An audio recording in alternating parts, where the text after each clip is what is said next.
Amis de la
Le saviez-vous?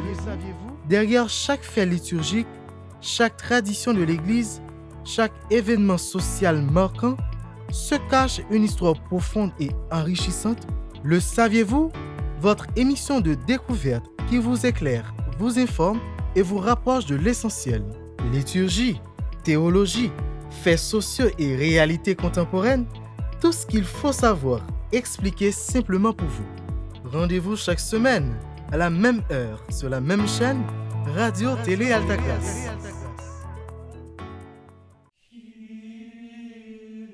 qui, croyant ou pas, catholique ou pas, n'a pas pris du temps et du recul à un moment pour admirer la beauté, la splendeur et la solennité de la liturgie catholique. La liturgie est en effet ce lieu où s'entrecroisent l'art, l'architecture, la musique sacrée, le chant sacré, les gestes, l'on dirait même la danse. Ainsi, elle engage le corps dans tous les sens. La vue, l'ouïe, le goût, l'odorat et même le toucher. Mais elle engage surtout le cœur, l'esprit et l'âme. Dans cette harmonie de savoir-faire et de savoir-être, en présence de Dieu dans la sainte liturgie. Il y a notamment l'harmonie et la beauté des couleurs. C'est le sujet de notre émission pour cette semaine, les couleurs liturgiques.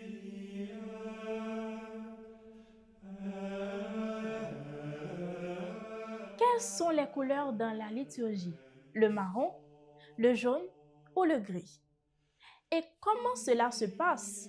Les ministres se retrouvent-ils devant une sorte de garde-robe liturgique, hésitants et indécis, ne sachant pas quoi choisir pour la célébration, comme on le fait souvent à la maison, surtout pour les grandes occasions? Est-ce ainsi que cela se passe? Imaginons un instant, chers téléspectateurs, téléspectatrices, un grand événement liturgique concélébré par un grand nombre d'évêques, de prêtres, de diacres et d'autres ministres de la liturgie où chacun se mettait à choisir sa couleur préférée, ce serait la cacophonie.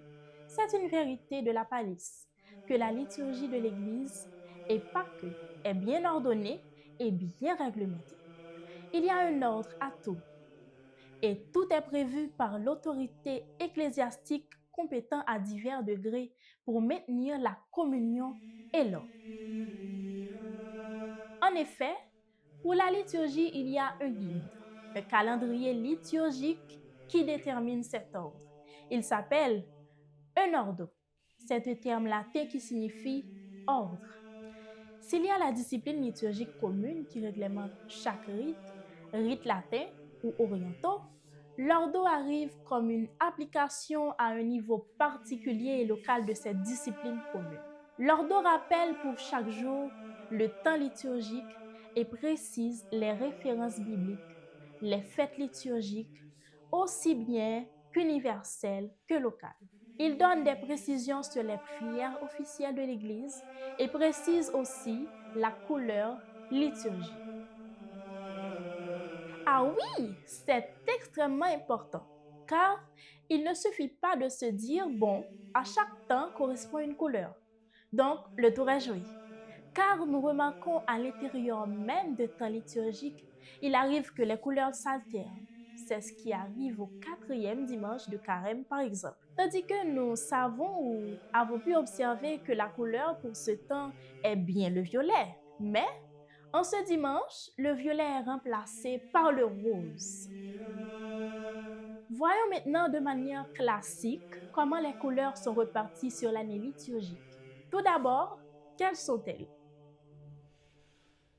Elles sont le vert, le blanc ou or, le violet et le rouge. Il y a aussi d'autres couleurs qu'on rencontre rarement ou qui ne sont plus d'usage, par exemple le rose.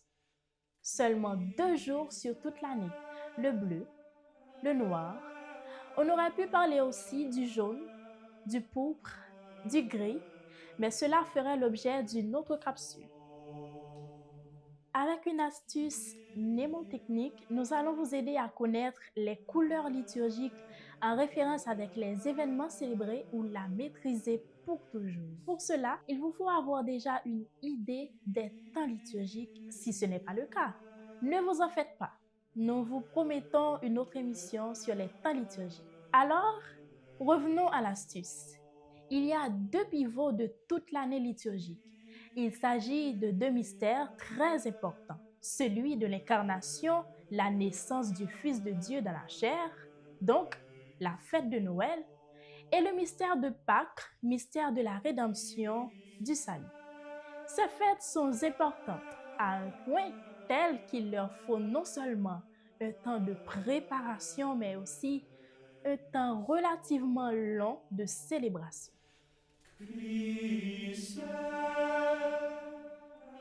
Alors, toute préparation nous met dans l'attente, nous fait vivre la privation de ce que nous attendons ou de celui que nous attendons. Ainsi, la préparation est marquée non par la joie, mais par la pénitence, l'austérité.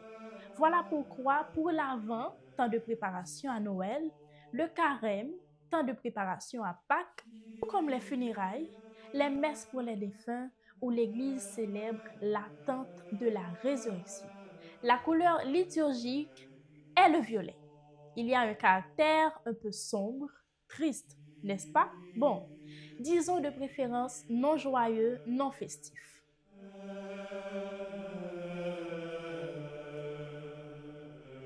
Toutes les fêtes du Seigneur sont célébrées avec la couleur blanche. Et quand nous parlons de fête du Seigneur, nous pouvons penser à l'Annonciation, le baptême du Seigneur, la présentation de Jésus au temple, la solennité du très saint sacrement dit fête de Dieu, le Sacré-Cœur de Jésus, la transfiguration, mais aussi d'une certaine façon la solennité de la très sainte Trinité, à ne pas oublier les 2 pivots, Noël et Pâques.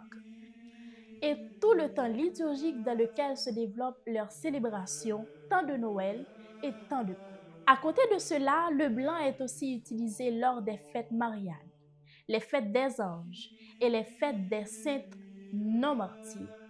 N'oubliez pas que la couleur dorée est utilisée dans la même circonstance que le blanc. Le vert est dédié au temps ordinaire, donc la majeure partie de l'année liturgique. Le rouge est d'usage pour les messes à l'Esprit Saint, les solennités de la Pentecôte. Et comme couleur du sang, du martyr, il est utilisé aussi pour toute célébration afférente.